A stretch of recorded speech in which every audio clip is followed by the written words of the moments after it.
nuestra clase para que también puedan observar en el momento que sea necesario.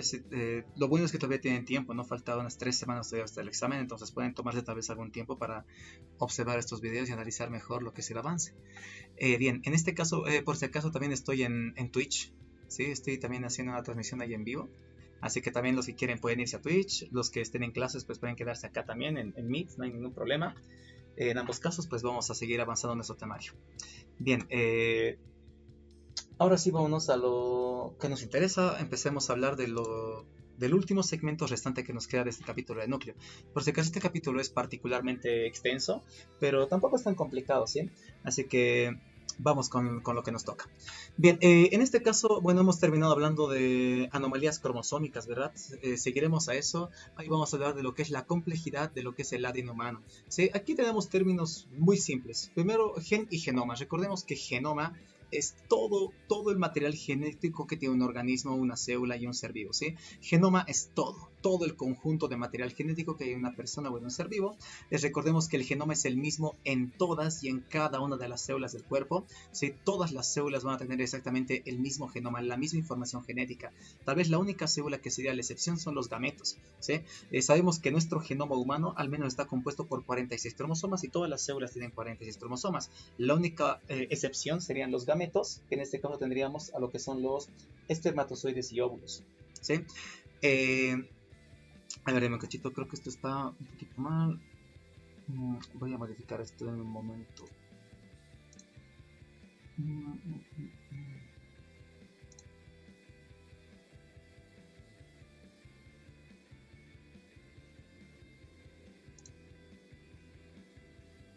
Bien, ahora sí, continuemos. Bueno, entonces como les decía, todas las células del cuerpo tienen exactamente el mismo genoma, todas las células compuestas por 46 cromosomas, salvo los gametos, que serían espermatozoide y óvulo, que solamente llevan la mitad del genoma, o sea, solamente lleva cada uno 23 cromosomas, ¿sí?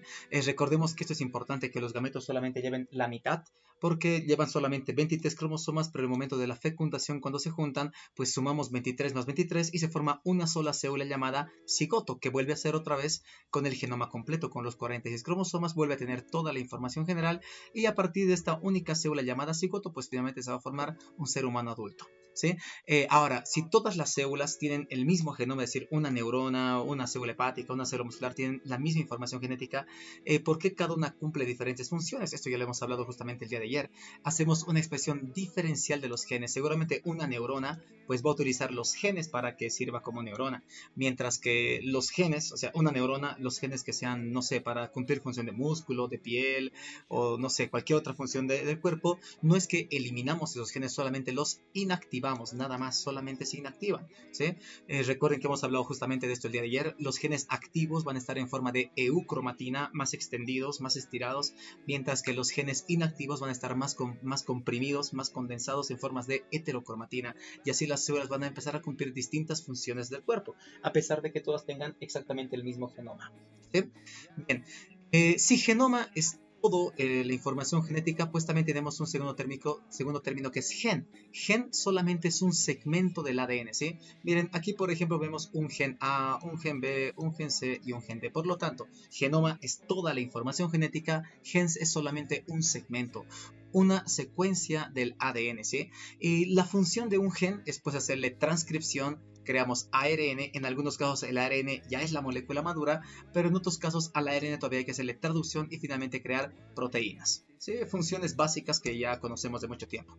Analicemos un poco del genoma humano. Miren, si estudiamos todo el ADN, pues la mayor parte, ojo, escúchame bien, la mayor parte del genoma se encuentra en el núcleo. Nunca olvidemos que hay una pequeña cantidad de ADN en las mitocondrias, ¿sí? Ahora, ¿a cuánto equivale el genoma humano, pero por cantidad haploide? Recuerden que haploide, si tomamos en cuenta solamente un conjunto de cromosomas, ¿sí? Si tomamos en cuenta el genoma haploide, el humano en total tiene 3.200 millones de nucleótidos, ¿sí? A partir de ahora, el término millones de nucleótidos lo podemos poner simplemente como megabases. El término M de mega quiere decir millones, ¿sí? Recuerden que ya hemos visto que hay kilobases, ¿verdad? Kilobases sería 1000. Ahora también tenemos megabases, que serían millones de bases. Este número, por si acaso, de que nuestro genoma haploide son 3.200 millones de nucleótidos, en realidad ya lo hemos conocido antes. Es lo que Albers, o bueno, si en nuestro libro antiguo Albers te ponía el 3,2 por 10 elevado a la 9. ¿Sí? Es lo mismo. Solo que ahora, en lugar de utilizar un término así con exponenciales, directamente te coloca que nuestro genoma haploide son 3.200 millones de nucleótidos, ¿sí? Pero recordemos que nuestras células no son haploides. Nuestras células somáticas que forman nuestro cuerpo son células diploides. Es decir, que tenemos dos juegos de cromosomas. Un conjunto o un juego de cromosomas donado por el espermatozoide del padre, que serían 23 cromosomas, y un segundo conjunto de cromosomas donado por el óvulo de la madre, que serían otros 23. Y finalmente sumamos un juego del espermatozoide más un juego del óvulo, y finalmente nuestras células quedan con dos conjuntos de cromosomas, haciendo que nuestras células somáticas pues sean diploides. Así que tenemos que colocar el doble de millones de nucleótidos para realmente hacer nuestro genoma diploide, ¿sí? Ahora, el cómo repartimos al genoma pues es bastante complejo, ¿sí? La estructura del genoma es bastante compleja. Aquí hay que entender algo con claridad. Había una primera clasificación del genoma, pero al decir primera hay que tomar en cuenta que esta clasificación es muy antigua, ¿sí? Ahí hay que rectificar con algunas cosas. La primera clasificación partía el genoma en dos partes, ¿sí? En las partes que sí son genes, ¿sí? Que va a ser un 30% de todo el genoma, y el ADN extragénico, que sería un 70%, ¿sí? Miren, lo que justamente hablábamos hace un momento, los segmentos que son los genes sería un 30%, pero si ustedes observan en esta imagen, hay también segmentos de ADN que lo ven aquí de color naranjita, ¿verdad? Que no son genes. A eso justamente llamamos ADN extragénico, y el ADN extragénico corresponde a un 70% del genoma. Y esto era sorprendente, porque realmente nuestro ADN, una pequeña parte son genes, solamente el 30% para crear ARN y para crear proteínas, pero el otro 70% es ADN extragénico, que en un principio se pensaba que no generaba ni ARN de proteínas, pero eso ha sido rectificado con un proyecto llamado ENCODE, que fue realizado después del 2000, ya lo vamos a hablar un poco más adelante. Bien, ahora, si hablamos de los genes, de ese 30% del genoma que son genes, pues dentro de un gen, miren, aquí tenemos un gen, es como que solamente a un gen de estos le haya hecho un zoom, lo acerque mucho más de cerca. Miren, dentro de cada gen, en las células eucariontes, encontramos segmentos que sí codifican proteína. A los segmentos que sí codifican proteína les vamos a llamar exones. Prácticamente serían los segmentos que sí sirven para finalmente crear una proteína. Pero también tenemos segmentos que no codifican proteínas, que les llamamos intrones, ¿sí? Lo que tenemos que hacer es quitar los intrones, juntar los exones, y ahí recién saldría una proteína funcional. Por lo tanto, del 30% que son genes en nuestro genoma, solamente 1.5% se codifica, que serían los exones, y un 28.5% no se codifica, que serían los intrones, ¿sí? Esto nos da una percepción de que realmente, aunque los genes sean una pequeña porción, realmente es una porción aún más pequeña la que sí realmente termina codificando lo que es ARN y proteínas, ¿sí? Ahora dijimos el ADN extragénico, estos segmentos extra, aparte de los genes, que corresponden a un 70%, en un principio pensaban que no servía para nada, pensaban que era un segmento no funcional, pero desde que se hizo el proyecto ENCODE, que es la enciclopedia de los elementos del ADN, que se hizo en septiembre del 2012, miren, es un descubrimiento relativamente reciente, se ha visto que en realidad este ADN extragénico sí creaba moléculas de ARN funcionales, ¿sí? Así que realmente no existe, como decía en algún momento, un 70% de ADN que nos sirva, basura, mentira. La mayor parte del ADN sí transcribe moléculas de ARN funcionales. Y seguramente también los genes, que este sería el segmento pequeño, pues también puede crear proteínas, ¿sí? Así que realmente existen pocas secuencias que no tienen una función definida, ¿sí? La mayor parte del genoma realmente es funcional. Seguimos. Hablemos un poco de los genes. Dijimos, los genes son solamente un 30%, ¿sí? Dijimos que un gen típico es un segmento de ADN que va a crear un producto final. ¿Cuál puede ser el producto final? Pues tu producto final podría ser ARN o también podría ser proteína, ¿sí? Ahora, dijimos, cuando analizamos a los genes, dijimos, dentro de un gen No todo sirve, no es continuo. La secuencia que transcribes no es continua. Los segmentos que sí codificamos les hemos llamado exones. Estos sí sirven, pero vean que están interrumpidos por segmentos que no codificamos, que desconocemos como intrones. ¿Sí? Así que dentro de cada gen hay segmentos que sí sirven, codificantes exones, y segmentos que no sirven, no codificantes llamados intrones. ¿Sí? Y esto es bueno, porque cuando hacemos lo que conocemos como corte y empalme, o que le vamos a conocer como splicing en el siguiente tema, miren, cuando quitamos a los intrones, que aquí lo ven de color amarillo, y juntamos a los exones, no siempre lo hacemos de la misma manera. Miren, por ejemplo, en este caso hemos juntado exón 1 con 2, con 3, con 4, como lo que ven acá abajo. ¿Sí? Pero vean al lado, aquí hemos juntado solamente el exón 1, exón 2 y el 4. ¿Sí? O aquí al lado hemos juntado solamente al 1, 3 y 4, o aquí finalmente solamente al 1 y al 4. Esto de que podemos hacer corte y empalme de maneras diferentes le va a dar un enorme potencial y flexibilidad, así que a partir de un mismo gen podríamos crear varios productos distintos. Dependiendo cómo hagas corte y empalme, tú puedes crear diferentes cosas, dándole una enorme flexibilidad a lo que serían los genes y los productos que producen. Importante también en los genes, secuencias que sirven como reguladoras. Dice, secuencias reguladoras van a estar flanqueando a la secuencia transcrita. Flanqueando quiere decir que está en los extremos. Por ejemplo, uno de los segmentos reguladores más importantes son los segmentos conocidos como promotores. Justamente esto lo vamos a hablar en el siguiente capítulo. ¿Sí? Los segmentos promotores son segmentos que sirven para que otras proteínas, llamados los factores de transcripción, vengan a unirse a este lugar. Y esto puede ya sea activar a un gen para que sí cree ARN y proteína, o también podrían desactivar al gen. Por lo tanto, aparte del gen mismo, también encontramos secuencias reguladoras. Flanqueando quiere decir que están en los extremos, importante para o activar ese gen y que hagamos transcripción y traducción y creemos proteína, o si no, desactivar el gen en caso de que no sea necesario. Hay otros segmentos reguladores más que sirven como potenciadores, silenciadores, etc., pero en este capítulo no hablamos de esos. El único que hablamos y el más importante es la secuencia promotora. Bien, cada cuánto encontramos a los genes. La densidad media es encontrar un gen cada 100 kilobases. Saben que kilo es 1000, o sea, cada 100.000 bases encontraríamos un solo gen. ¿Sí? Ahora, en el ADN, miren esta imagen, pues esta es un poco falsa, porque miren que te muestra un gen, un segmentito, otro gen, miren que el segmento que lo separa es el mismo, otro gen, el segmento que le separa es la misma, y esto es mentira. ¿Sí? Hay regiones en el genoma que son ricas en genes, pero también hay regiones pobres en genes. No es que todo el genoma está llenito de genes en la misma, por así decirlo, cantidad. ¿Sí? Varía. Hay segmentos del genoma con harto gen, como hay segmentos del genoma con poco gen. ¿Sí? Ahora, ¿cuál es el tamaño promedio de cada gen? Cada gen mide de 20 a 30 kilobases y puedes encontrar de 7 a 8 exones. Recordemos que los exones son los segmentos que sí codifican proteína. Puedes encontrar solamente de 7 a 8 exones en cada gen. ¿Sí? Miren, aquí casi ingresamos también en la estadística. Tienes un exón, 2 exones, 3, 4, 5, 6. Le faltó, ¿no? Le faltó un poquito, un hito más, y la imagen entraba dentro de lo que nos indica el texto. Los exones son pequeños. Miren que los exones que ven aquí de color rojo son segmentos pequeños, usualmente solamente 150 pares de bases, mientras que los intrones, su tamaño puede ser enormemente variable. Hay intrones que pueden ser más pequeños o intrones que pueden ser más grandes. ¿Sí? Bien, ahora, sabemos que el ADN está formado por bases que son la guanina, que se junta con la citosina, y también tenemos a la timina, que se junta con la adenina. Lo primero que pensaban los científicos es que guanina-citosina era un 50% del ADN y timina-adenina también correspondían a un 50%, pero falso. ¿Sí? Dice, esperábamos que sea 50-50, pero mentira.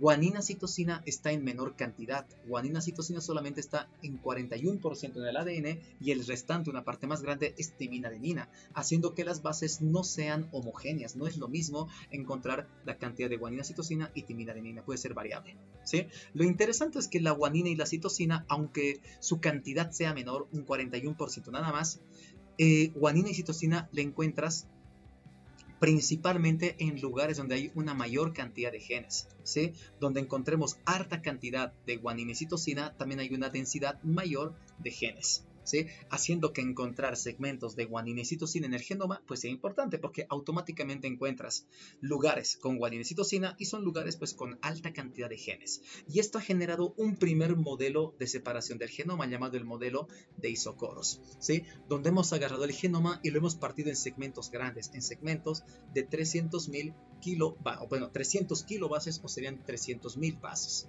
¿sí? Miren, cuando hemos hecho esta separación del genoma en isocoros, ¿sí? Hemos separado en 5 isocoros o fracciones principales. Le hemos llamado isocoros L1 y L2, a los que son L1 y L2. Le hemos puesto el término L por el término low, ¿sí? ¿Por qué low? Low quiere decir baja, porque hay una baja cantidad de guaninecitocina. Pero también tenemos a los isocoros H1, H2 y H3. La letra H por el término high, ¿sí? Porque aquí existe high, significa alto, existe una alta cantidad de guaninecitocina, ¿sí? Miren, ahí están L1, L2, H1, H2 y H3. Este modelo de clasificación y separación del genoma es el más simple de todos, ¿sí? Aunque H3, miren, H3 aunque sea el más pequeño, ¿sí? Aunque H3 esté en una menor proporción, solamente 10% del genoma es H3, aquí se encuentran el 25% de todos los genes humanos, aunque sea un segmento pequeño, aquí está la mayor cantidad de genes que podríamos tener, ¿sí? Así que aquí tenemos una primera observación, una primera visualización de lo que sería el genoma. ¿Sí? Ahora, como dijimos, este modelo de isocoros, así de separar el genoma dependiendo cuánta guaninecitocina hay, L si es low, baja cantidad de guaninecitocina, o H, high, si hay harta cantidad de guaninecitocina, pues es una separación del genoma extremadamente simple, ¿sí? No es una forma ideal de poder estudiar lo que es el genoma, ¿sí? Pero sí nos muestra su enorme heterogeneidad, o sea que el genoma realmente puede ser muy variable, con regiones muy diferentes y muy variables, en este caso con diferentes cantidades de guaninecitocina, ¿sí? Ahora aquí tenemos una separación más, diríamos, más actual y que es mucho más adaptada, ¿sí? Ya hemos hablado de el 30% que son genes, ¿sí? Hay segmentos codificantes que son exones, que es una pequeña cantidad, solamente 1.5%, segmentos que no codifican proteínas llamados los intrones, ¿sí? Que corresponden a un 28.5%. Aquí también metemos a las secuencias reguladoras, como por ejemplo los promotores y otro tipo de secuencias, ¿sí? Pero dijimos, lo que más tiene el ADN es justamente ese ADN extragénico, esa parte además de los genes, que ya dijimos hace rato que con el proyecto ENCODE realmente nos hemos dado cuenta que ese ADN extragénico no es que no crea ARN ni proteínas, la verdad es que sí lo hace, solamente que esto fue descubierto recién, como dijimos, en 2000, si no me equivoco, a ver, vamos a ver un poquito, 2012. El proyecto ENCODE lo hemos hecho en 2012, recién nos hemos dado cuenta que este ADN extragénico, que era un 70%, sigue creando muchas moléculas de ARN funcionales, ¿sí? Así que realmente decir que es extragénico y que no son genes y no crean nada, pues sería equivocado. Sí pueden crear cosas, ¿sí? Y aquí nace esta nueva clasificación que están observando en esta imagen. Al ADN extragénico que corresponde a un 70% del genoma, lo partimos en dos segmentos. El ADN repetitivo, que como la palabra dice, son repeticiones de la misma secuencia, pero también tenemos una segunda parte que son los segmentos de copia única o las secuencias de copia única o que están en un bajo número de copias, ¿sí? Y estas secuencias únicas o de bajo número de copias realmente siguen siendo genes, ¿sí? Siguen siendo genes y muchas secuencias relacionadas. Así que estos de copia única o bajo número de copias, aunque al principio fueron considerados ADN extragénico, realmente sí hay segmentos que son genes y sí hay segmentos que van a crear ARN y proteínas. ¿Sí? Bien, hablemos justamente de esta secuencia única o de bajo número de copias. Como la palabra dice, algunas secuencias son únicas. O si quieres, esa secuencia está copiada, o sea, tienes la misma secuencia copiada pero en poca cantidad. Y aquí sí tenemos grupos de genes, ¿sí? Ahora, cuando tenemos un bajo número de copias es porque vienen de la misma familia. Les explico esto con esta imagencita también, ¿sí? Y hay que hablar un poquito de lo que es la evolución y lo que es la divergencia. Por ejemplo, miren, hace miles de millones de años, por ejemplo, podía aparecer, digamos, un gen, como en este caso, un gen B, ¿sí? Pero este gen B ha empezado a duplicarse. Observen en la imagen de acá abajo. Miren, este gen ha generado más copias. Hay otro B acá, hay otro B acá y hay otro B acá. Lo interesante es que no eran exactamente iguales, ¿sí?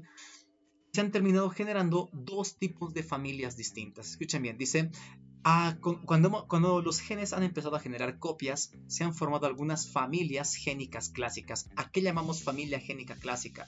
Cuando un gen ha empezado a generar copias, pero las copias son idénticas o casi idénticas y van a generarte el mismo producto, es decir, la misma proteína. Para eso está la imagen que tenemos acá a la izquierda. Aquí tenemos el gen B y miren, aquí ha copiado. Ahora tienes un gen B y tienes otra copia más. Como son la misma copia, pues van a generar el mismo producto. Por ejemplo, ¿qué genes han sufrido esto? Genes que han empezado a hacer copias de sí mismo. Principalmente genes que producen una proteína que la célula requiere en gran cantidad. Por ejemplo, una proteína que se requiere en gran cantidad justamente son las histonas. Y no podrías crear proteínas histonas utilizando un solo gen. Hemos tenido que copiar ese gen en varias copias para poder crearlo en mayor cantidad. Lo mismo ha pasado con los genes que crean ARN ribosómico o ARN de transferencia. Se han copiado muchas veces para poder tener mayor cantidad de esas sustancias que la célula las requiere en grandes cantidades. Pero también se ha generado esto, lo de la imagen de la derecha. Dice, tenemos también a las familias multigénicas, donde un gen también se ha copiado, pero las copias no son idénticas, ¿sí? Son copias similares, pero no idénticas. Por lo tanto, los productos no son exactamente los mismos, ¿sí? Son productos relacionados. Esto lo han hecho muchas células para formar proteínas que tengan algunas distinciones. Esto, por ejemplo, ha pasado con los genes que producen a las proteínas globinas. ¿Sí? Proteínas globinas tenemos dos importantes, que son la alfa globina y la beta globina. Pertenecen a la misma familia, son muy similares, pero tienen algunas distinciones. Recuerden que alfa globina y beta globina, ya lo hemos hablado hace mucho tiempo cuando llevamos el libro de Albert, ¿no? Dos proteínas globinas muy importantes para formar a la proteína hemoglobina. Pertenecen a la misma familia, se originan a partir del mismo gen, pero en el momento de duplicarlo ha empezado a generar algunas diferencias para generar finalmente proteínas distintas. ¿Sí?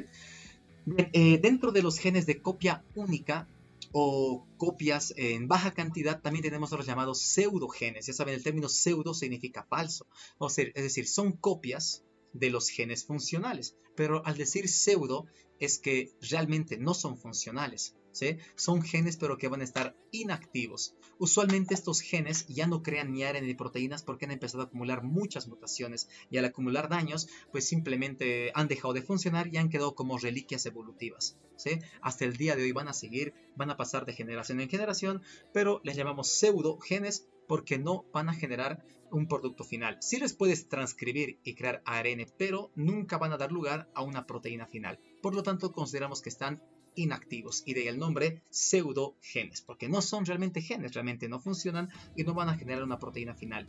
Aproximadamente tenemos 20.000 pseudogenes y se han duplicado muchas veces, ¿sí? Sería la duplicación de unos 2.500 genes, pero al acumular mutaciones simplemente se han prácticamente inactivado por sí solos para evitar daños, ¿sí?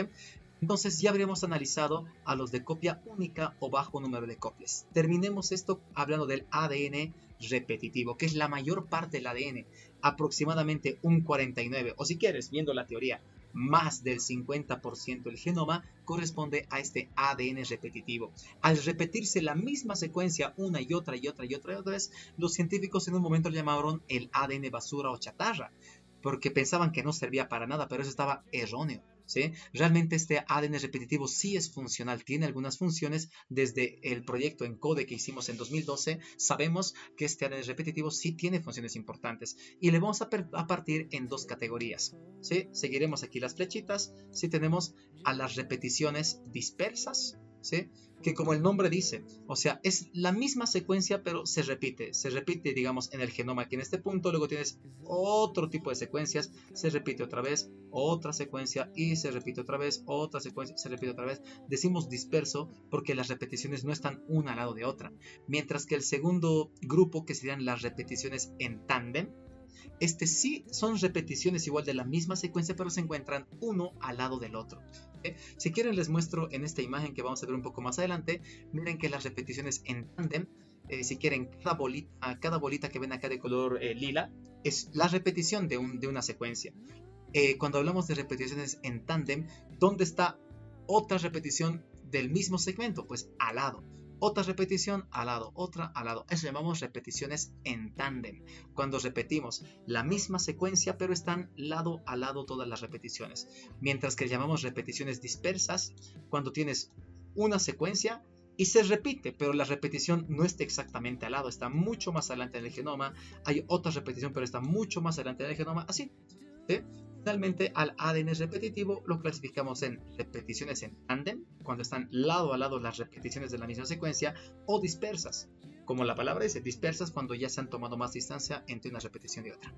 Bien, a las repeticiones en tándem, que están una al lado de otra, las vamos a clasificar en tres subgrupos, en el ADN satélite, ADN mini satélite y ADN microsatélite. Si se dan cuenta, la palabra ya te sugiere algo. ¿Por qué usamos el término mini y micro? Porque la clasificación que hemos hecho en este caso depende del tamaño de la repetición. ¿Sí? Comencemos con el ADN satélite. Dice que es una gran parte, unas 250 megabases. Recuerden que dijimos mega, esta M significa millones de bases. ¿Sí?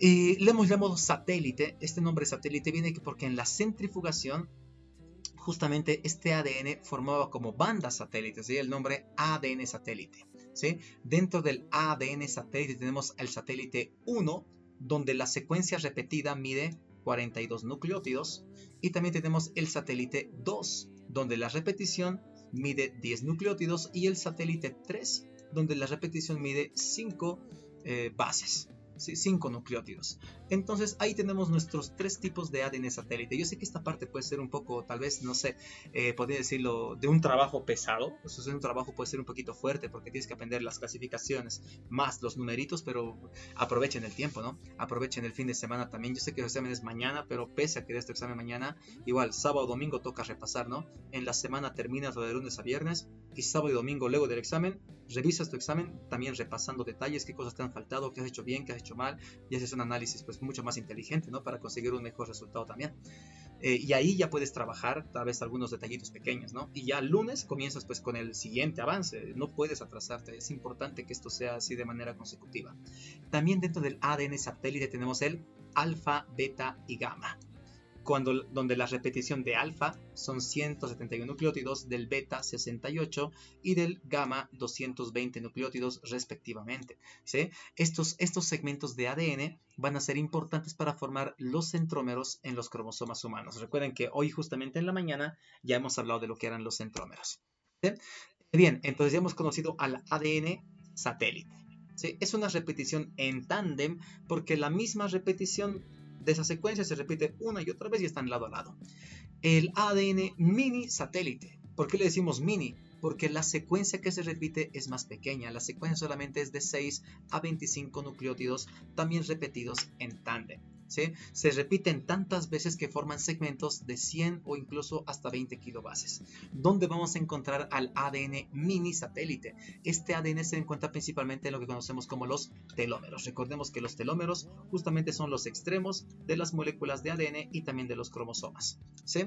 Y un detalle del mini satélite es que es polimórfico, es decir, poli quiere decir muchas, toma muchas formas distintas, y esto nos permite hacer distinciones en la población. ¿Sí?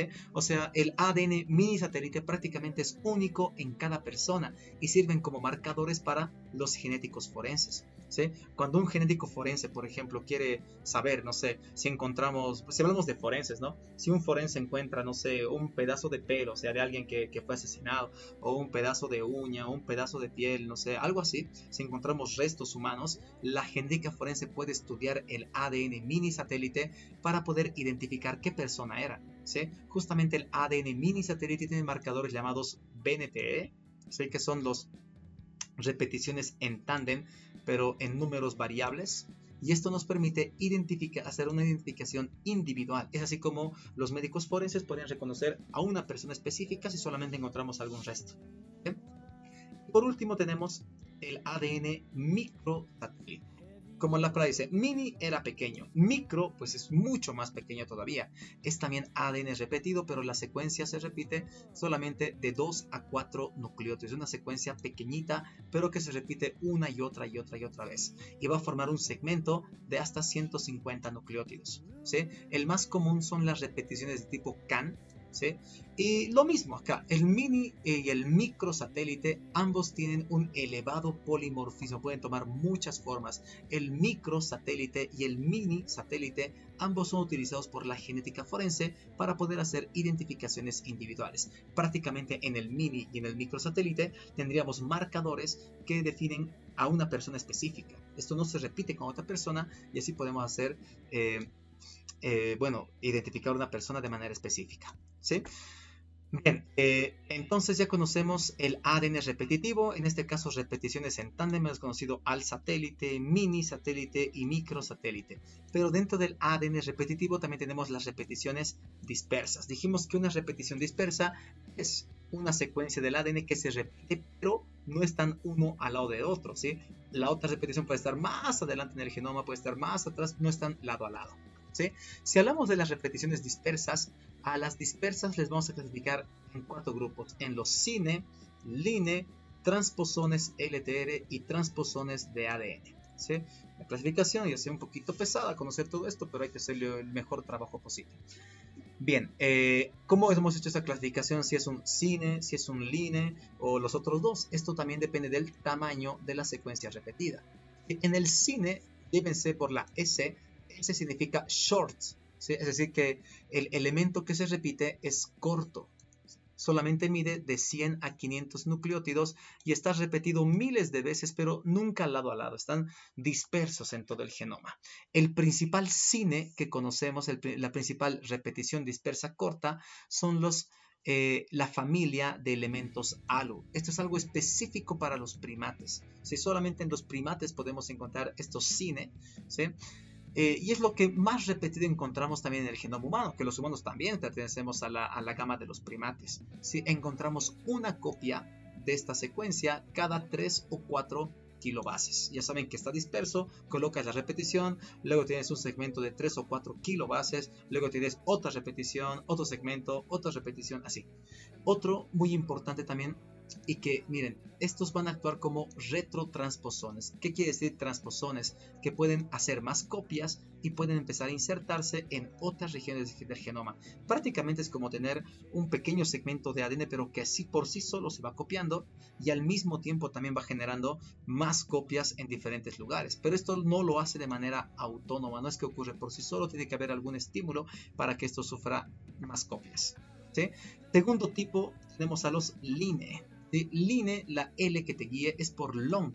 O sea, esta secuencia que se repite es un poco más larga. Son elementos nucleares dispersos largos. ¿Sí? Cine de short porque el elemento es corto y line porque va a ser largo.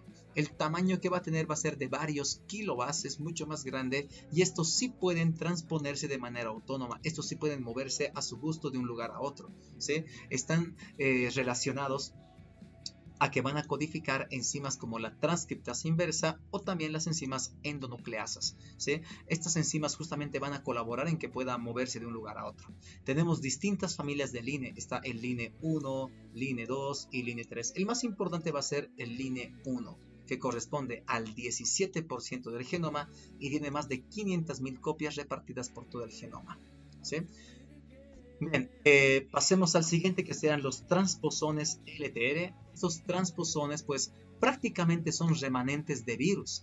Recordemos que estaban los virus que les hemos llamado los retrovirus, que lo que hacían los retrovirus, como por ejemplo el virus del VIH, es prácticamente meterse a nuestro propio genoma. Prácticamente estos transposones LTR son genomas de los retrovirus que ya se han quedado desde hace miles de millones de años y que a pesar del nacimiento de nuevas personas, esto todavía permanece ahí. Esto prácticamente sería un remanente de las infecciones por retrovirus que han sufrido nuestros antepasados, ¿sí? Estos ya están integrando nuestro genoma humano, ¿sí? Algunos pueden ser autónomos y pueden moverse y copiar a su gusto, otros no son autónomos y requieren algún tipo de estímulo para poder moverse, ¿sí? Uno de los autónomos le llamamos ERV, ¿sí?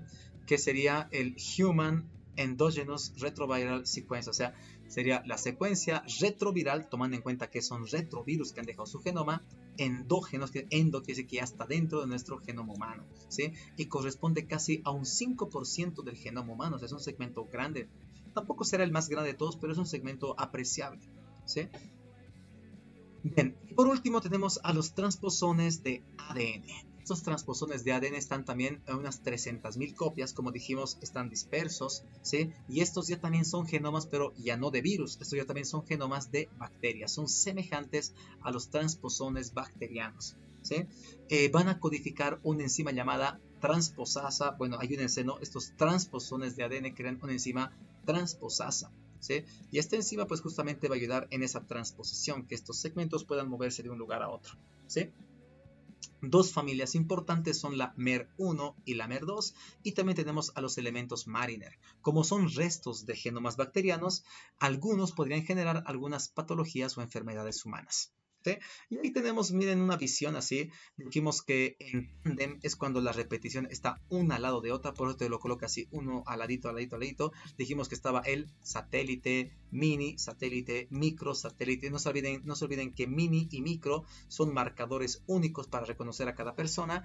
Y también tenemos a las repeticiones dispersas, ¿sí? Igual repeticiones que lo hemos clasificado en cine, si son cortas. Miren, justamente aquí en la imagen, por eso te muestra de color amarillito pero más corto. También están los line, que van a ser long, más largos, y por lo tanto también te los muestra más largos, ¿sí?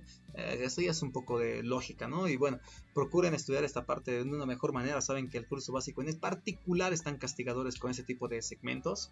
Así que échenle un buen ojito, ¿sí? Échenle un buen ojito, inviértanle un buen tiempito y pues acumulen más preguntas buenas. Bien, ahora pasemos a hablar de replicación del ADN. Sabemos que la célula siempre tiene que duplicar todo su contenido. Es importante que la célula duplique todo lo que tiene para luego hacer la división celular. Así podemos partir mitad para una célula hija y mitad para otra célula hija. Mitad, mitad, para que finalmente las dos células hijas sean idénticas. Recordemos, el momento en el que la célula está duplicando todo lo que tiene le hemos llamado interfase. La interfase es el momento que la célula está duplicando todo su contenido. Luego de la interfase viene la división celular. Luego de que la célula se divide, viene otra vez interfase y luego otra vez división. Y se repite interfase, división, interfase, división. Por lo tanto, la interfase va a ser el periodo entre dos divisiones celulares consecutivas. O sea, una célula se divide, luego hace interfase y luego otra vez se divide. La interfase sería el periodo entre dos divisiones consecutivas, ¿sí? Recordemos que la interfase lo partimos en tres fases. Una fase llamada G1, ¿sí? Tenemos la fase G1, o bueno, G significa gap, sería gap 1. Luego tenemos la fase S, ¿sí? S porque sintetizamos ADN en ese momento. Y luego tenemos G2, o también conocido como gap 2, ¿sí? ¿Cuál es la más importante? Bueno, no la más importante, pero tal vez la más representativa. La más representativa es la fase S. ¿Por qué tan importante? Porque justamente es el momento que la célula está duplicando a la información genética, duplica a la cromatina, y por lo tanto va a ser un momento importante, ¿sí? Pero no se olviden, la célula duplica todo su contenido en la interfase, que está partida en tres fases, G1, S y G2.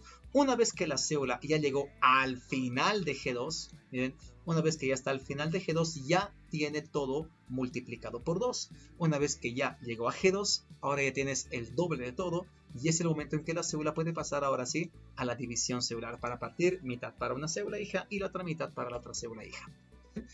Hablemos justamente de la fase S y lo que es replicar ADN.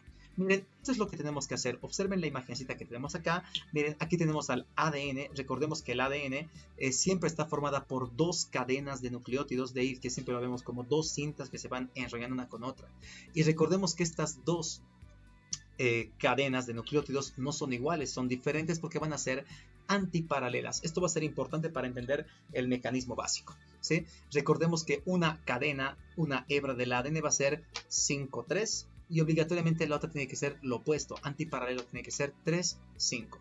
Lo que buscamos hacer es hacer que esta molécula de ADN genere dos copias idénticas. ¿Cómo hacemos esto? Lo que hacemos es básico, ¿sí? Escuchen bien.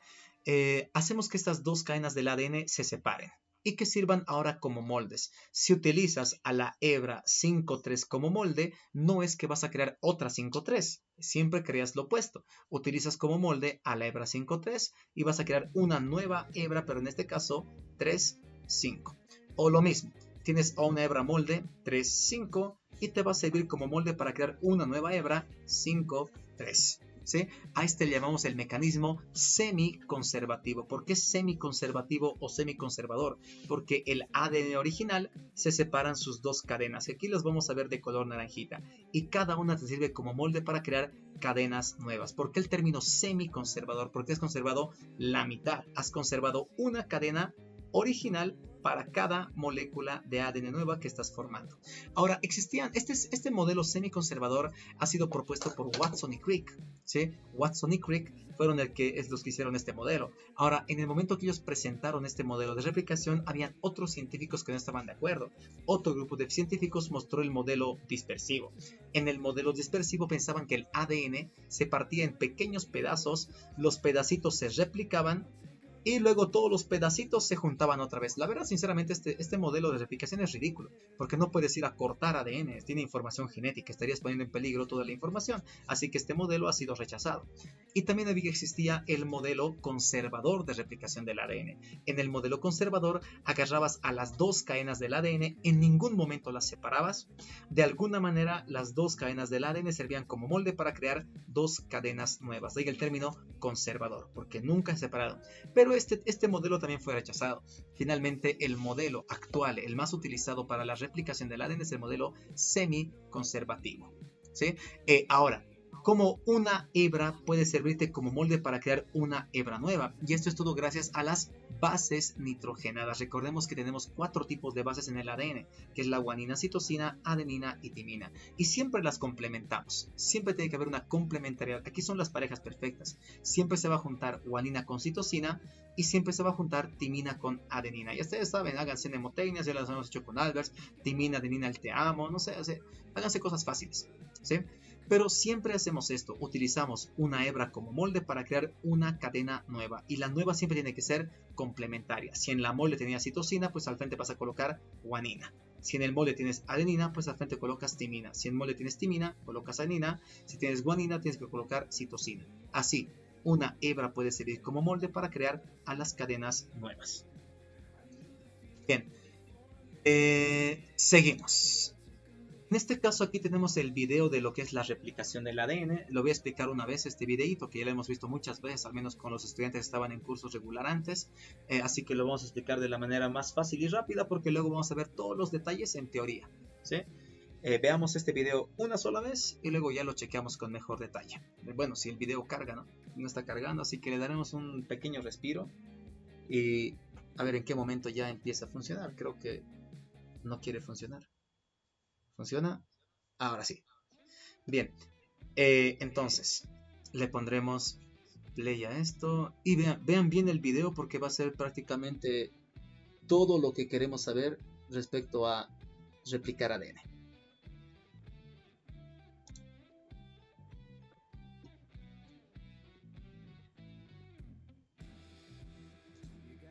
Bien, lo voy a poner al principio de todo. Vean bien los detalles, porque esto va a ser prácticamente todo lo que nos queda de replicación. Miren, dijimos las dos cadenas del ADN tenemos que separarlas y nos tienen que servir como moldes para crear cadenas nuevas, haciendo que este mecanismo sea semiconservativo, semiconservador, ¿sí? Ahora, no es simplemente separar las dos cadenas del ADN completas, hay que separarlos solamente en un pequeño lugar. Los lugares donde vamos a separar el ADN son conocidos como los orígenes de la replicación. Y para eso, para poder separar a las dos cadenas del ADN en estos pequeños lugares llamados los orígenes de la replicación, tiene que venir una enzima llamada helicasa, ¿sí? La enzima helicasa, donde dice asa, es una enzima que va a separar a la doble hélice del ADN, de ahí el término helicasa.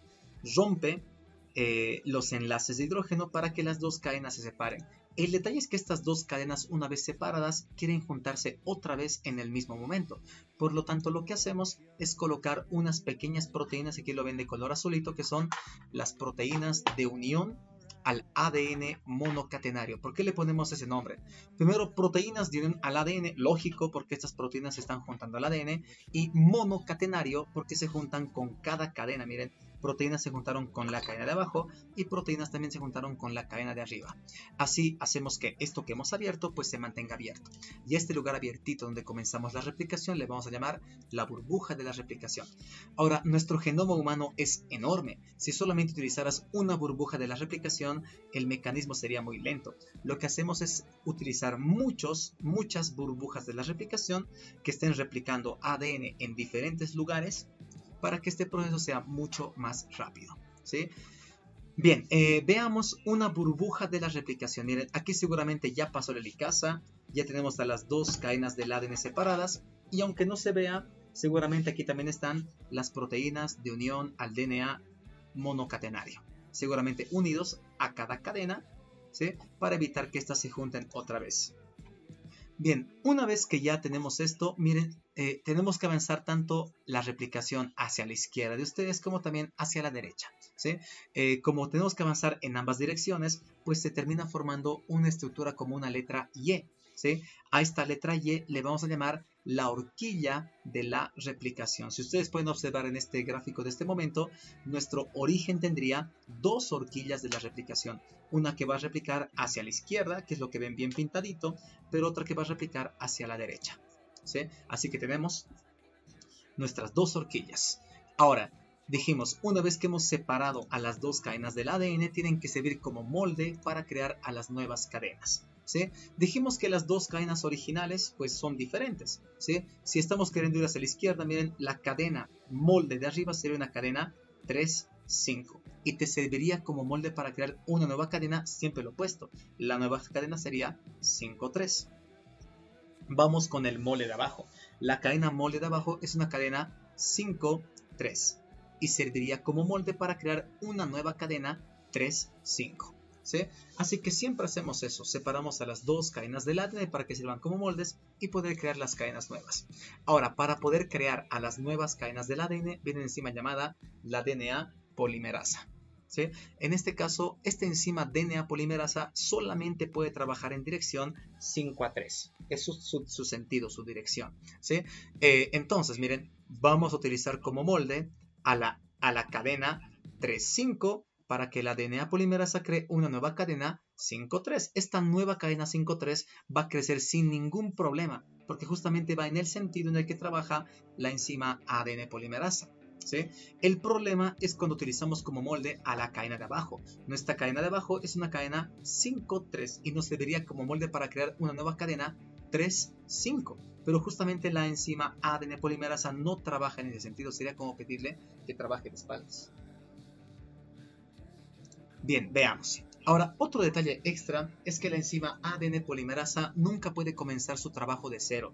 Obligatoriamente requiere de un pequeño segmento llamado el primer, bueno, en inglés es la palabra, tenemos que pronunciarlo primer, o también conocido como cebador. ¿Sí? Y este pequeño segmento llamado primer o cebador no es un pequeño segmento de ADN, al contrario, es un pequeño segmento de ARN, creado por una enzima llamada primasa. Encuentren las relaciones simples. ¿Quién crea el primer o cebador? Lo hace una enzima llamada primasa. ¿Sí? Asa, enzima, prim por el primer. Crea el primer o cebador, un pequeño segmento de ARN. Una vez que tenemos primer o cebador, ahora sí podemos crear nuestra nueva cadena. Miren, la ADN polimerasa ahora sí puede crear la nueva cadena, siempre utilizando las bases y complementándolas. Si tenías guanina, pues en la nueva hay que colocar citosina. Si había citosina, en la nueva hay que colocar guanina. Si había adenina, hay que colocar timina. Si había citosina, hay que colocar guanina, siempre complementando las bases. ¿Sí? Así, usando la cadena como molde 3,5, creamos una nueva cadena 5,3. Y como les dije, la enzima ADN polimerasa justamente trabaja en este sentido 5,3 de la nueva cadena, así que nunca va a parar, va a seguir avanzando, avanzando, avanzando hasta el final. ¿Sí?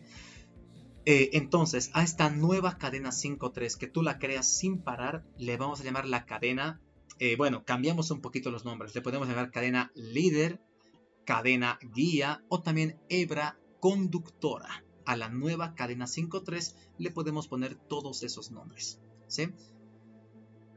Bien, lo voy a adelantar un poquito hasta el siguiente segmento que nos interesa. Ahora veamos cómo utilizamos como molde a la cadena de abajo. Dijimos, en este caso, la hebra de abajo es una hebra, bueno, avanzando a la izquierda, ¿no? Es una hebra 5-3 y tiene que servirte como molde para crear una nueva cadena 3-5. Y aquí justamente está el problema. Dijimos, la enzima ADN polimerasa no puede trabajar en sentido 3-5, solamente trabaja en sentido 5-3.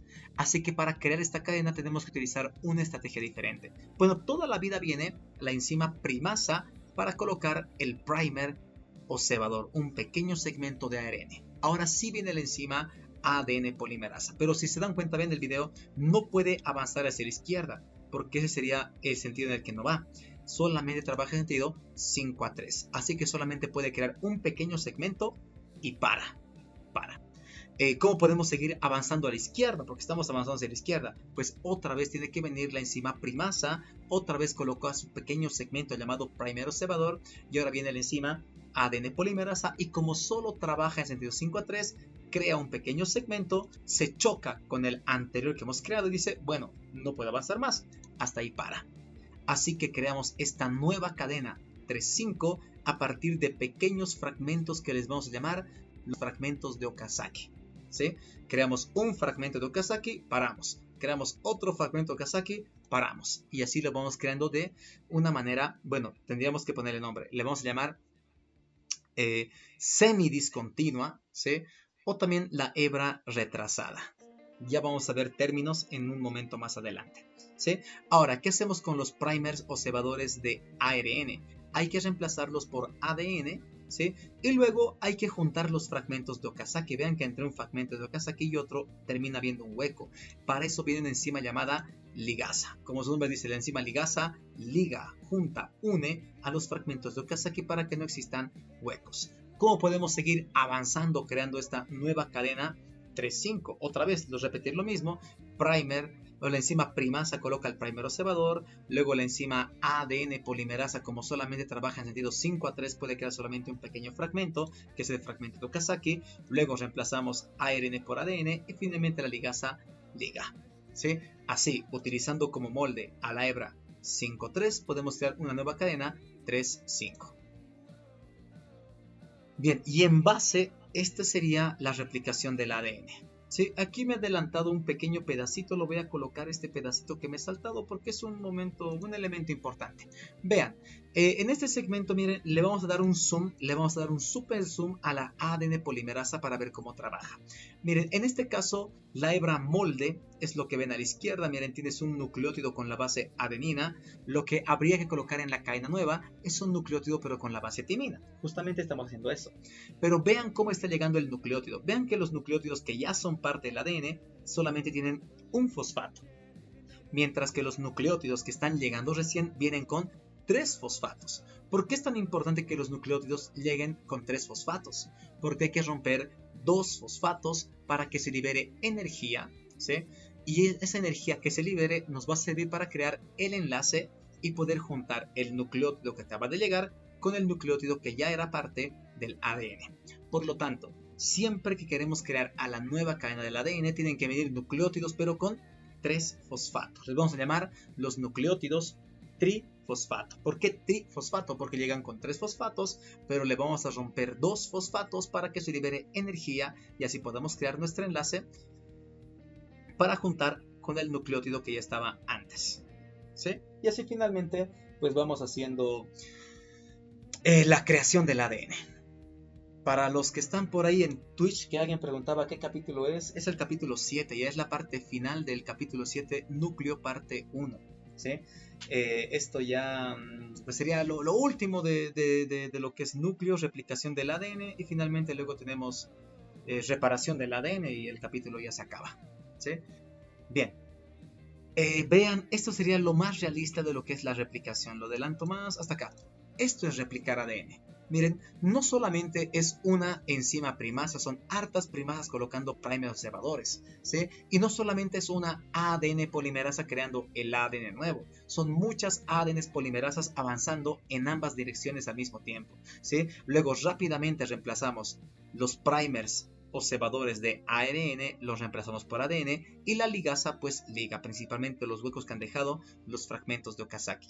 Así empezamos a avanzar en ambas direcciones, tanto a la izquierda como también a la derecha. Recordemos que dijimos que en el humano no solamente hay un origen de una burbuja o un origen de la replicación, tenemos hartas burbujas donde está replicándose ADN. Miren, aquí tienes otra burbuja, aquí otra burbuja, como avanzan izquierda y derecha, en algún momento se van a encontrar y este sería el resultado.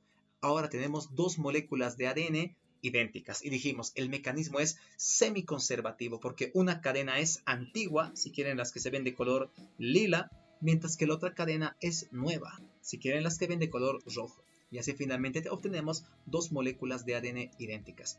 Conociendo este principio, pues ahora sí, vámonos a la parte teórica a conocer exactamente lo que hemos visto en el video, pero en este caso con más detalles. Bien, por lo tanto dijimos, cuando replicamos ADN no comenzamos en cualquier lugar, comenzamos en lugares especiales llamados los puntos u orígenes de la replicación. Vean la imagen que tenemos acá abajo, miren justamente los orígenes de la replicación, los vemos acá de un color amarillito naranjita.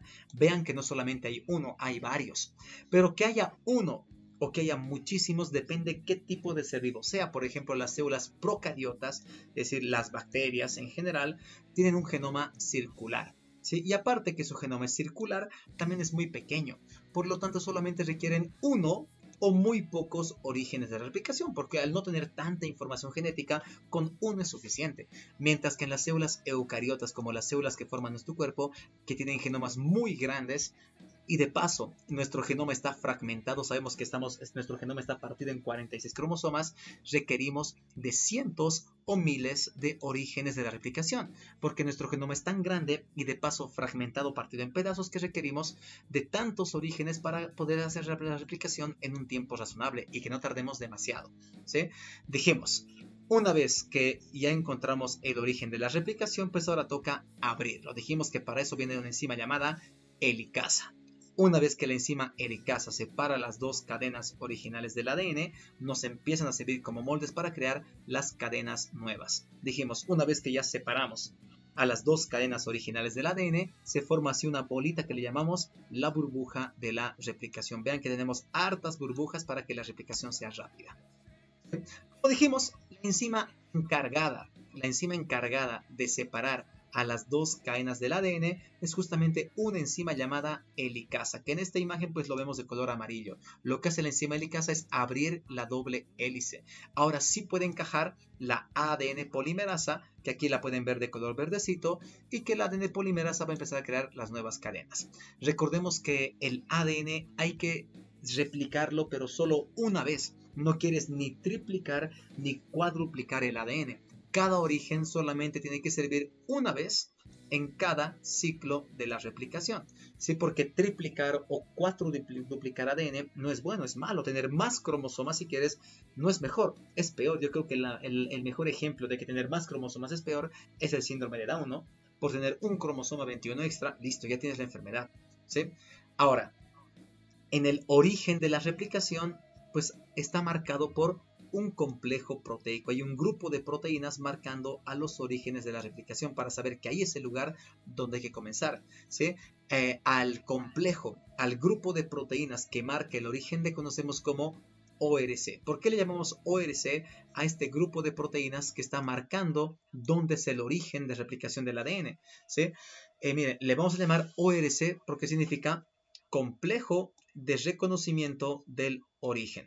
Como la palabra dice, es un complejo, muchas proteínas solamente para reconocer el origen y saber que ahí es donde hay que comenzar nuestra replicación del ADN. ¿Por qué ORC? Justamente eso, y eso en inglés anda detrás, complejo de reconocimiento del origen. ¿Sí? Y así pues podemos generar una mejor comprensión de esto. Bien, continuemos. Ahora, miren, una vez que la enzima helicasa empieza a trabajar y empieza a separar a las dos cadenas del ADN, hay un problema. Mientras más avanza nuestra enzima helicasa, se empieza a generar un súper enrollamiento en los extremos. Miren, justamente acá vean nuestra enzima helicasa ya avanzó y miren cómo se ha generado un super enrollamiento. Este super enrollamiento evita que el ADN, que la helicasa pueda seguir avanzando, ¿sí? Por lo tanto, hay que relajar esta tensión y eso va a ser el trabajo de otra enzima llamada topoisomerasa, el topito, ¿sí? La enzima topoisomerasa tiene que encargarse de relajar esta tensión, de relajar un poco el ADN para que sea más fácil que la helicasa siga avanzando, ¿sí? Como dijimos, una vez que en el origen separamos a las dos cadenas originales, se forman unas estructuras con forma de letra Y. A estas estructuras con forma de letra Y le llamamos las horquillas de la replicación. Pueden ver que en cada burbuja, justamente aquí tenemos una burbuja, en cada burbuja se van a formar dos horquillas de la replicación y las horquillas van en direcciones contrarias. Una horquilla avanza hacia la derecha, mientras que la otra horquilla pues avanza hacia la izquierda, ¿sí? Y así generamos la replicación, pero ocurre en ambas direcciones.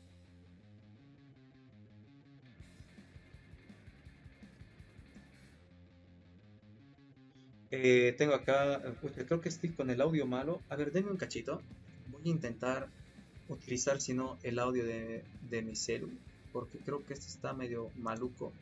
A ver, voy a cancelar este audio. Ya que bacán. A ver, denme un momento. Tengo la PC aquí medio lagueada. Ya está.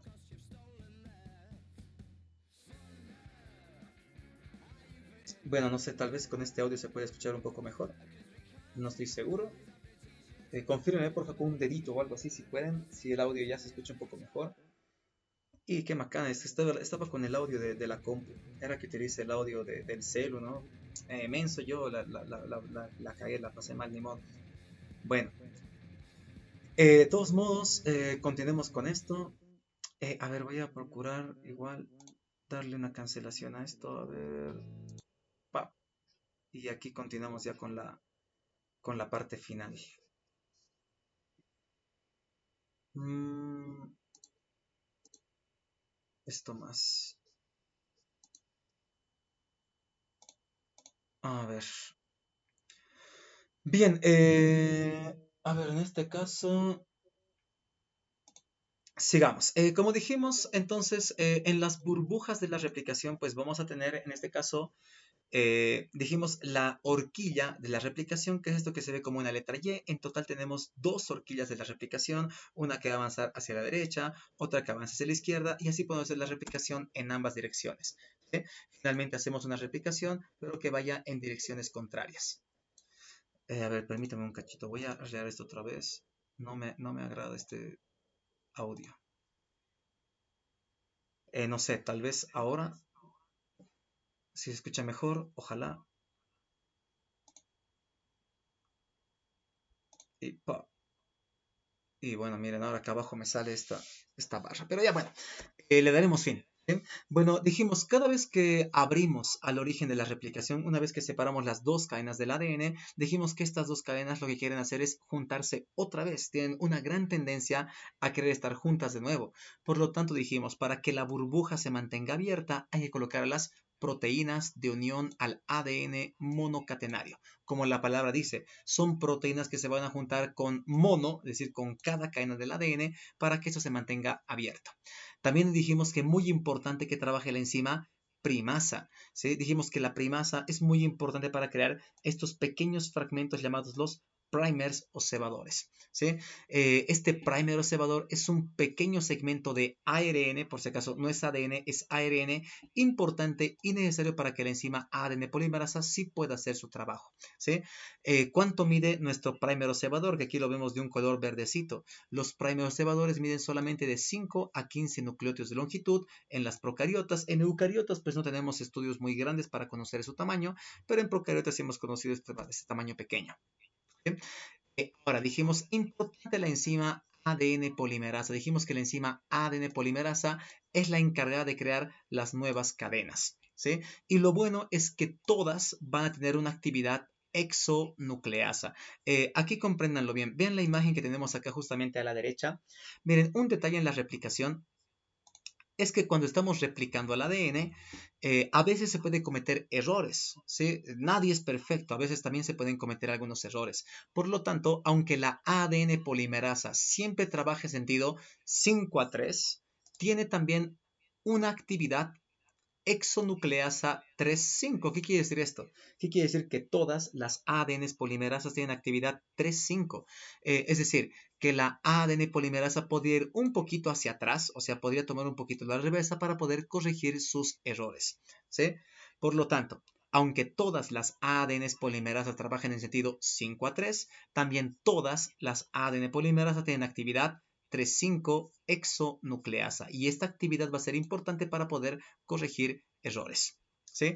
Ahora, dijimos que no existe ninguna ADN polimerasa que pueda comenzar de cero. Ninguna ADN polimerasa puede sintetizar de nuevo, o sea, no puede sintetizar de cero ADN. ¿Sí? Lo único que puede hacer la ADN polimerasa es elongar, es decir, hacer más largo un segmento que ya esté antes.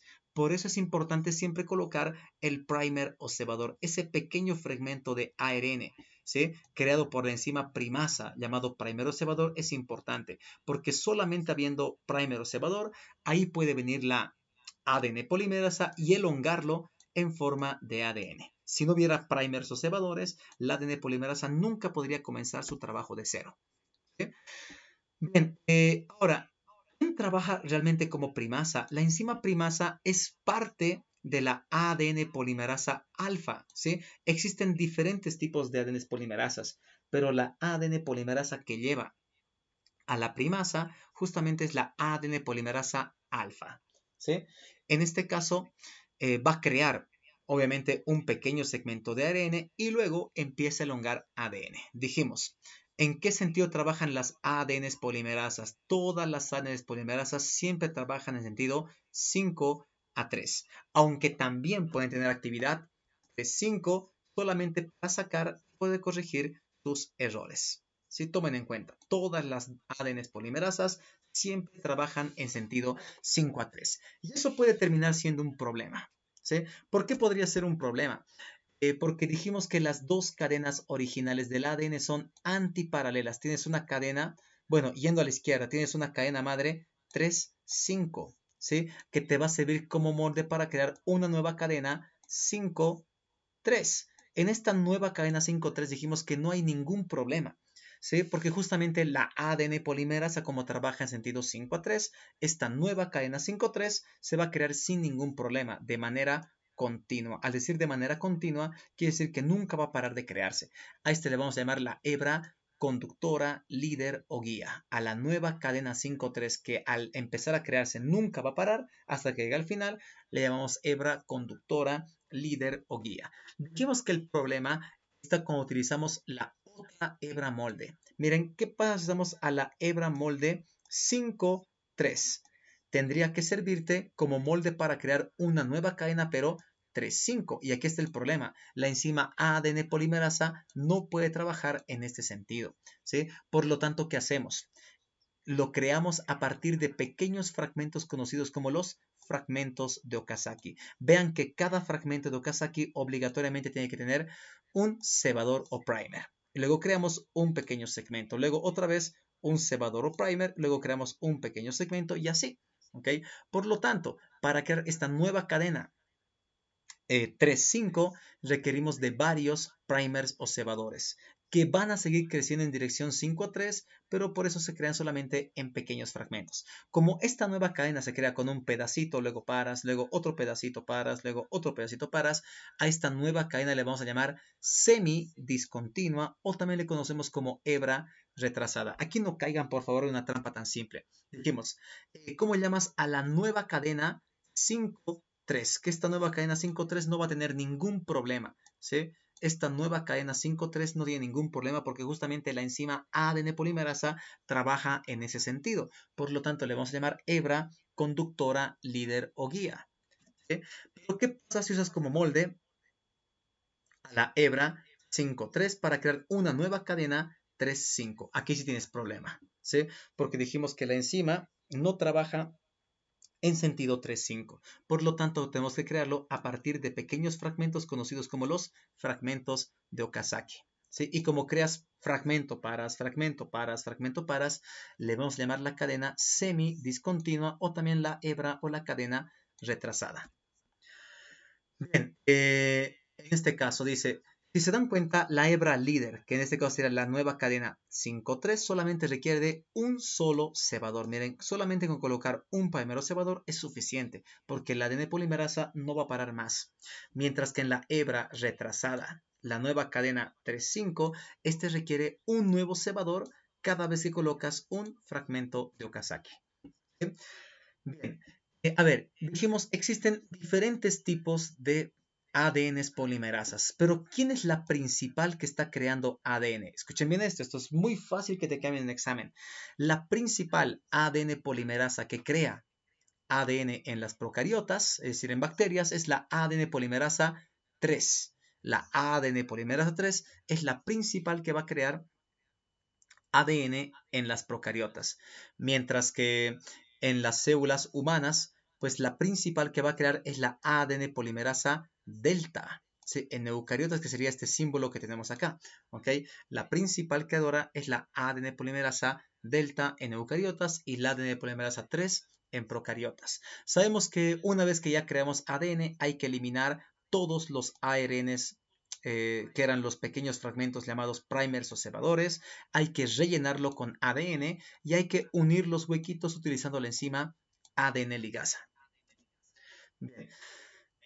¿Dónde está un problema? Dice, cuando quitamos al último cebador, miren en esta imagen, una vez que quitamos al último primer o cebador de la cadena retrasada, aquí surge un problema importante.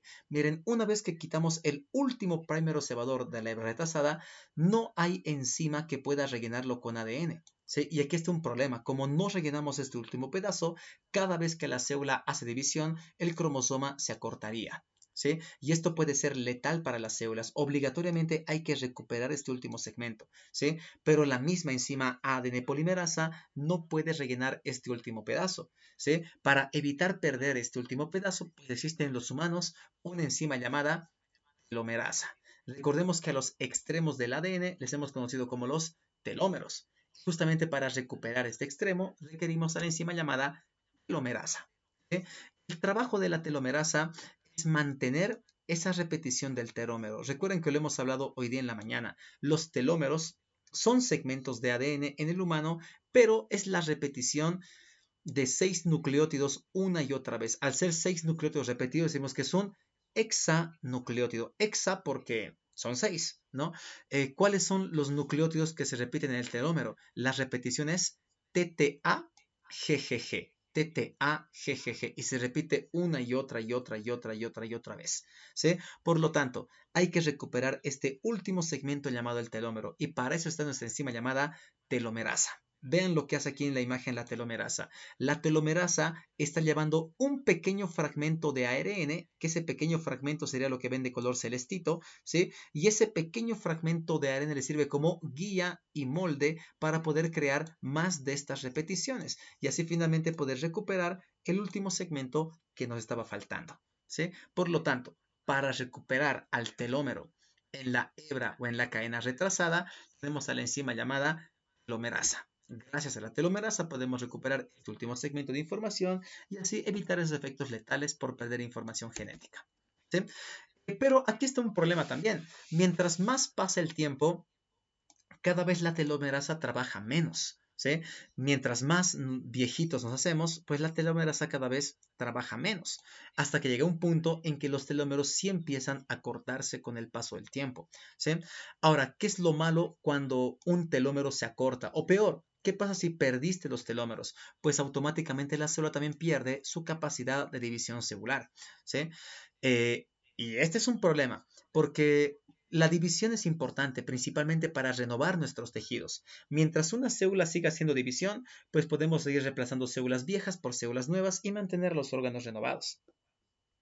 Pero mientras más pasa el tiempo y la telomerasa cada vez trabaja menos, hay un punto en el que la telomerasa ya no trabaja, los telómeros se acortan y la célula pierde su capacidad de división. Cuando una célula ya no puede dividirse, los órganos empiezan a acumularse de células viejas, ya no aparecen células nuevas para poder reponerlas y eso pues va a llegar finalmente al envejecimiento que poco a poco nos hagamos más viejos y finalmente lleve a la muerte. Así que el trabajo de la telomerasa y los telómeros prácticamente es como un reloj biológico, ¿sí? Dice, esto va a controlar cuántas divisiones va a hacer una célula hasta que al final llegue a la muerte celular. No hay otra. Obligatoriamente las células en algún momento tienen que morir y eso está medido también por la enzima telomerasa. ¿Sí? Ahora, ¿qué hacen las células cancerosas? Sabemos que las células neoplásicas o células cancerosas pues tienen que estar constantemente en división, división, división, división, división. Por lo que hacen las células tumorales para esto es hacer que la actividad de la telomerasa sea mayor. Mientras más trabaje la telomerasa, más se mantienen los telómeros y pues más división hacen. Y eso es justamente lo que busca el cáncer. Las células neoplásicas activan más a la telomerasa para así hacer división de manera infinita y garantizar su inmortalización. Por lo tanto, una terapia, una diana, un objetivo de la terapia contra los tumores es justamente ver que la telomerasa ya no trabaje más. ¿Sí? Y así pues generar una muerte de las células, pues en este caso de las células tumorales, y que finalmente pues podamos vencer al cáncer. ¿Sí? Bien, le daremos este último segmento que ya no creo que el tiempo nos dé para mucho más, pero bueno, al menos hemos logrado tal vez llevar un 85 o un 90% del tema. ¿Sí? Bien, miren, el ADN es muy flexible. ¿A qué nos referimos que es muy flexible? Que el ADN constantemente es cambiante, ¿sí? Constantemente vamos haciendo variaciones en los nucleótidos, ¿sí? Ahora, cambiar al ADN puede ser lento. Eso ha sido, por ejemplo, muy importante en la evolución de los seres vivos. Poco a poco hemos empezado a generar los cambios en el ADN y pues han empezado a aparecer nuevas especies. Pero también existen cambios rápidos en el ADN. Incluso dentro de la misma vida de un ser vivo podemos hacer cambios rápidos en el ADN. ¿Sí? Ahora, estos cambios en el ADN pueden ser tanto buenos como también pueden ser malos. Algunos cambios son buenos y han generado la evolución y otros cambios son malos y pueden terminar generando enfermedades, como lo que es el cáncer. ¿Sí? Ahora, cuando cambias un solo nucleótido, miren, cambiar un solo nucleótido pues es poquito y le vamos a llamar las mutaciones puntuales. ¿Puntuales por qué? Porque es como poner un punto nada más, o sea, en un nucleótido cambiado nada más. Y la mayoría no son perjudiciales, al contrario, los encontramos mucho. En el genoma humano encontramos un cambio de nucleótidos cada 5.000 a 10, cada 500 a 1.000 nucleótidos y les vamos a llamar los polimorfismos de nucleótido único o en inglés single nucleotide polymorphism o polimorfismo de un solo nucleótido. ¿Sí? Estos no van a generar enfermedades en general. ¿Sí? En general no generan enfermedades, al contrario, nos van a dar algunas pistas muy importantes sobre la evolución de los seres vivos, ¿sí? Nos pueden generar o un poco de conocimiento sobre cómo los genes han empezado a duplicarse, cómo han empezado a generar diversas funciones. Incluso esto ha sido la base para entender cómo se han generado los diferentes genes para producir a las diferentes proteínas globinas. ¿Sí? Ahora, dijimos que también importante en el ADN los elementos que se pueden mover de un lugar a otro, conocidos también como los transposones. Lo interesante de los transposones es que son segmentos de ADN, pero que se mueven de un lugar a otro, ¿sí? En este caso, tenemos dos tipos de transposones. Miren que algunos transposones pueden generar enfermedades. O sea, el ADN se mueva de un lado al otro, a veces no puede generar nada. A veces no genera ningún problema. Que se mueva de un lugar a otro o de un cromosoma a otro cromosoma distinto, a veces no genera problemas. ¿Sí? Esto lo vemos tanto en bacterias como también en humanos, pero hay casos donde los transposones por moverse pueden interrumpir genes y generar daños en nuestro ADN. Por ejemplo, hay casos de una enfermedad llamada hemofilia, donde hemos visto que estaban insertados transposones justamente en genes que estaban encargados de la coagulación. Al estar la coagulación afectada y dañada, pues se genera esta enfermedad llamada hemofilia, característico porque hay hemorragias. ¿Sí? Esto lo vemos, vamos a encontrar una de cada 500 mutaciones que generan esta enfermedad, pues están generados por algún transposón, algún elemento que es transponible. ¿Sí? Existen dos tipos de transposones. Miren, vamos con el primero. Están los transposones que van a ser un mecanismo llamado corte e inserción. Facilito.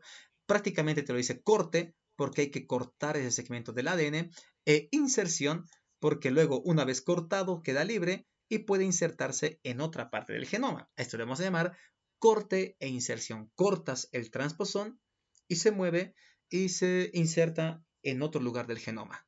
Corte e inserción, simple. Pero también tenemos a un segundo tipo de transposón conocidos como los retrotransposón. transposones.